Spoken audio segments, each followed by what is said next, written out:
Salah satu tradisi di Palembang saat Lebaran yaitu menyajikan kue basah, istilah warga Palembangnya. Kue basah ini biasa terdiri dari kue-kue antara lain maksuba, lapis legit, engkak ketan, dan kojo. Lebaran, toko kue basah di Palembang dipadati pembeli, salah satunya toko kue ini.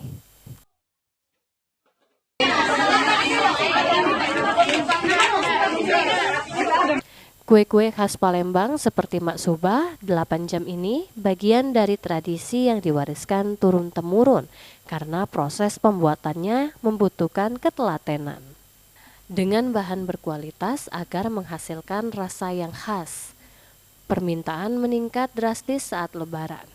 Kue basah khas Palembang tak hanya mempermanis momen Lebaran, tetapi juga menjadi simbol kehangatan dan kebersamaan.